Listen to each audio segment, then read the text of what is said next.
Hey guys, it's a beautiful windy day here in Peace Paradise and I wanted to show you guys what's blooming.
It's such a beautiful morning here in Peace Paradise and I'm going to be taking you along on harvesting and getting ready for the market. Hey guys, I have to get my ladder to harvest these beautiful roses. If you're looking for like a beautiful peachy apricot rose, this beautiful day rose is amazing. I mean, the blooms are just outstanding. They last for a super long time. And the stems of these are really long. So here's one, and look at the stem. Goes all the way down. So this is a perfect cut flower or cutting rose, the beautiful day rose.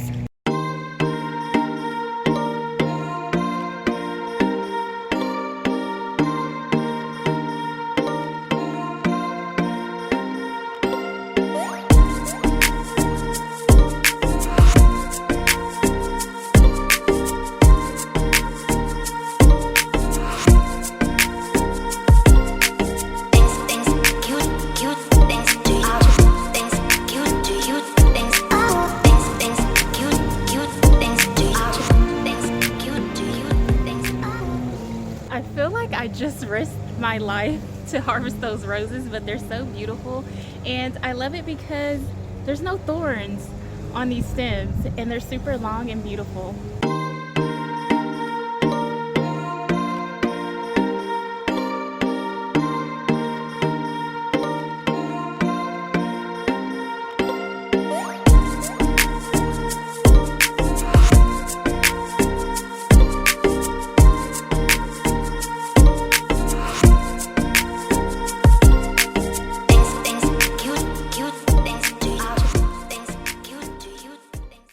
harvesting at this time. It's just May 1st. I feel like I'm going on a scavenger hunt. I do have some blooms, and I'll show you what I have so far in the bucket.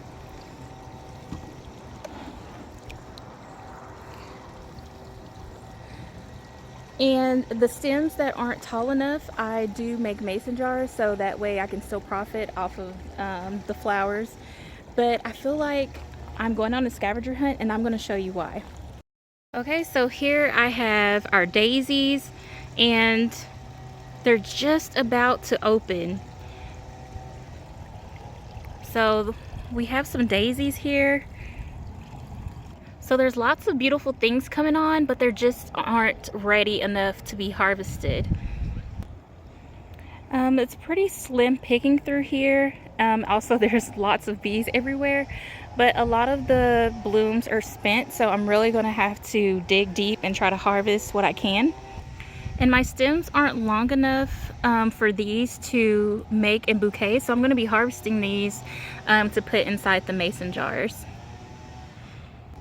So here in Zone 8, we've been experiencing like 70-degree weather since February. And so I planted out my seedlings super early, and I've constantly had to pinch these because they keep flowering, but the stems are just not long enough for me to really do anything with. So I'm gonna see if I can harvest a little bit to put inside the mason jars, but I really want, so I've been pinching these constantly, just trying to get bigger stems. Here's another example. My phlox is just it's not tall enough. And I have a couple of veronica, but I've been trimming these back just to try to get longer stems and some fresher blooms from these as well. The chamomile is just beautiful, so what I've been doing is just harvesting these to make tea. I'm gonna see if I can put some of these in mason jars as well. But I can't wait till we have just lots more blooms. I wonder if anybody else is just experiencing, I mean, we've had crazy weather, so our flowers are blooming super early and the stems are just not long enough. So I was able to harvest some more flowers, and as a mom of 4 and I do homeschool, it is a little bit challenging to juggle and manage it all, but I thank God that I can get it done, because while the kids are eating breakfast and then they get themselves together and they read a book, that I'm able to harvest. So it's going to be part 2 because I do have to homeschool, so I just wanted to show you guys a little bit of the harvesting process and what I was able to get. So stay tuned to see the rest.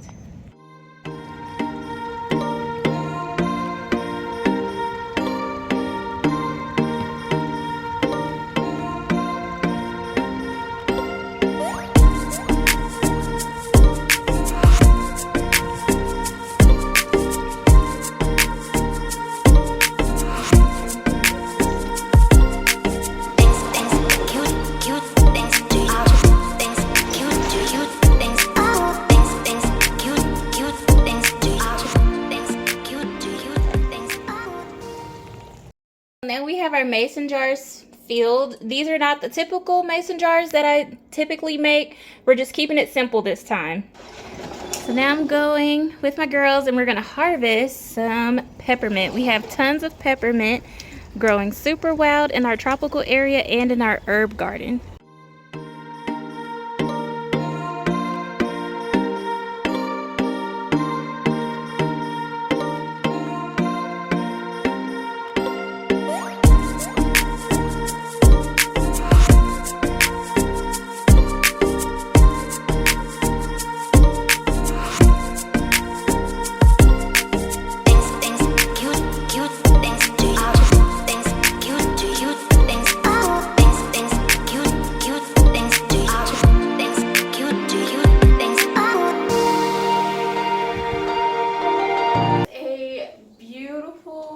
Rainy morning right before the market. I was able to get a few more blooms, so I have some beautiful saponaria here, and I'm going to be filling in more of the mason jars. So this is just very different from what I typically design. I typically like to design our colored mason jars. It's our signature. It has like our sticker and logo on it, but I'm just going simple today. Like I said, there's just been a lot of designing, a lot of just different things going on. So we're gonna get these mason jars fixed up.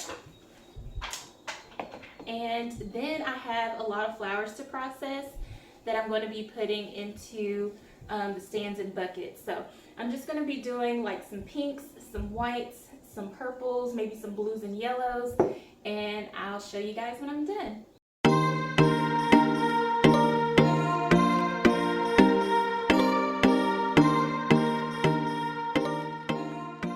Hey you guys, so we're all set up for the market. It has been super crazy. We've been having a line, and I've just got a moment to show you guys how the booth is set up.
So you guys, Saturday's market was pretty slow. It wasn't the typical like 2,500 plus that we've been doing, but I wanted to show you the bouquets and the creations that the customers created. But stay tuned to the very end to see the grand total, to see if we were able to get over the 3,000 mark that we have been doing at the markets. And we're getting ready for Mother's Day weekend, so shout out to all those moms out there. Happy early Mother's Day, and stay tuned. So check out that Mother's Day video that's coming up soon.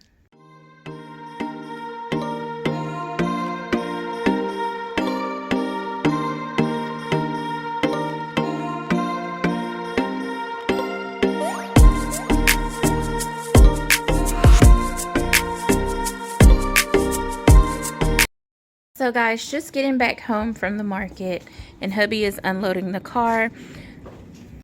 Sunday's market ended up being a lot better than Saturday for some reason. So just getting back home and unpacking everything, and we will see what those sales are.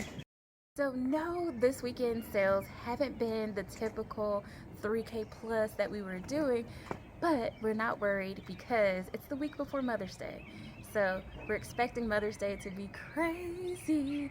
So I hope you guys stay tuned and watch us get ready for Mother's Day weekend. I always forget to add up the cash, so we actually ended up doing over 3K this weekend.